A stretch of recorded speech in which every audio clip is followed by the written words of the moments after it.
The spiritual path is when you're willing to look at things which don't fit the preconceived notion of what is.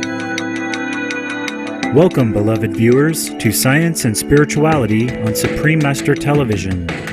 Today's program is part one of a three-part series featuring an interview with a popular quantum physicist, author, and lecturer from the United States, Dr. Fred Alan Wolf. Dr. Wolf earned a PhD in theoretical physics from the University of California, Los Angeles, USA in 1963. He has lectured across the world, conducted extensive research in his field, written many award-winning books, such as Taking the Quantum Leap in the Spiritual Universe, and served as the resident physicist on the Discovery Channel program, The No Zone. Dr. Wolf has appeared in popular films such as What the Bleep Do We Know and The Secret. He is known for explaining the complex laws of quantum physics in an engaging way so that non-scientists can better understand them and see how they relate to spiritual principles. His fascinating work has sparked the interest of many to deeply inquire into the very nature of existence and the mind. Let us now meet the esteemed Dr. Wolf. Dr. Wolf, welcome to Toronto. Yeah. Thank you. It's a pleasure to be here. Tell us about your background.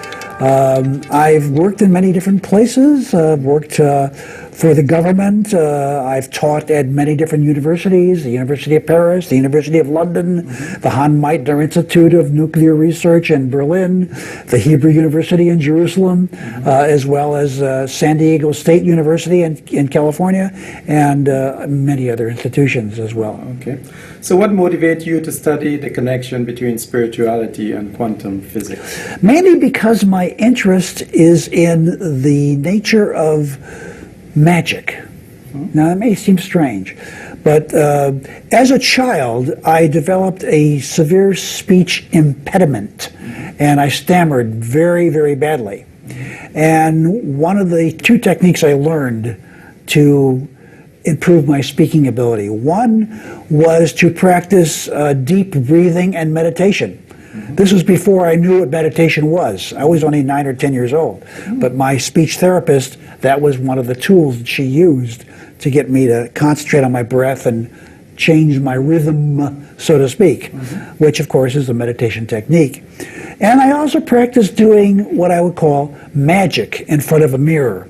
And when you do magic tricks where you're actually performing, it is a performance. It's like a magician is like a one stage show in one being, because you're not only telling a story, but you're also demonstrating or visualizing or showing people an effect as a result of the story.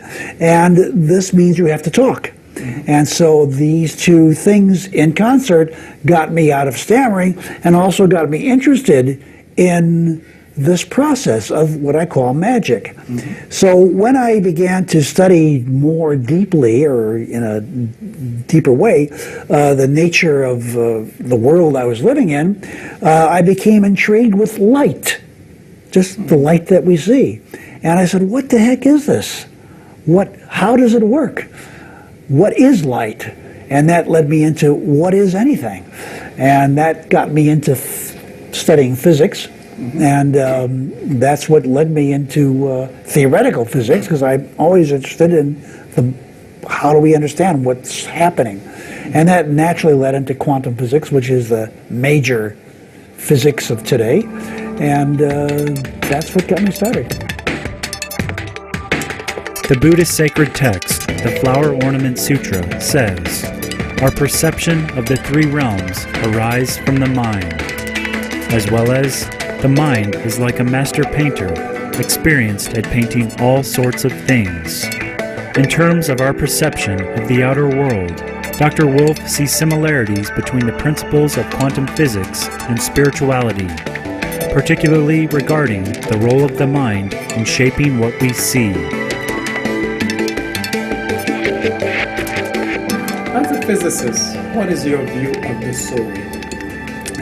Well, it's an interesting concept. And of course, it's gone through a lot of change based upon which culture you deal with. In ancient culture, I think the soul was connected with the breath. So you said, I am, or Atman, I breathe. There was a connection with soul, breath. So there was a connection there. That as long as a person was breathing, he was quote-unquote souling. His soul was present. It was interacting. It was so there was a connection with that. And since it was like breath, invisible to the eye, the soul was some kind of invisible presence. And so the natural tendency was, as we became more and more enlightened to some extent, was to associate the soul with something with more than just the breath, something which inhabited the body, like an apartment dweller inhabits an apartment. So these are the concepts. From a physics point of view, it became more, it became, let's say, curious in a certain kind of funny way, because in quantum physics, we learned something about reality as not being out there by itself. There had to be a process by which something recognizes reality out there. And by recognizing or cognating or becoming aware of reality out there, where out there can mean anything from the tip of your nose to the planet in the sky to the person across the street, to anything at all, that this process of noticing, this process of becoming aware, involved a recognition, a consciousness, a mind. And that if the mind altered the way it went about this process of recognizing, cognating, looking at the out there, the experience would change in here. In quantum physics, we learned that as you began to delve deeply into that question of how what you bring to bear to observe interacts, affects, is in relation to the thing which you are observing, we began to realize that the thing that we are observing is not just something that is itself physically there, but is something that has been constructed in our mind, in our memory, as having a certain form, shape, size, material substance, all the various attributes we call physical reality. And that without these memorized concepts of these things that we see are out there, we would not be able to even construct a picture or a semblance of understanding of what's out there. In other words, there is no out there without an in here acting.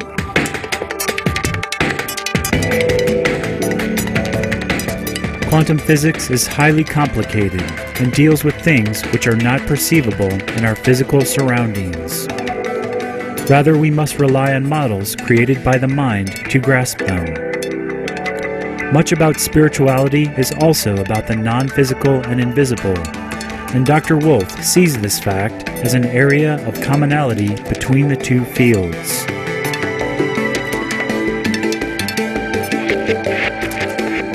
As you delve even deeper into things that are subatomic or submicroscopic, things which we can't see with our naked eye, we find that the very things we're looking at themselves are fuzzy. They're not rigid. Things of macroscopic, that is large-scale size, that we can see with our naked eye, they're not so fuzzy. They're pretty solid, and that's how we've come to agreement about what's this and what's that. We'd say, that's a ball and that's a chain. That's a ball and that's a person's hair. They're not the same thing. We have a way of describing that because we can see it. But when you're talking about atoms and subatomic matter,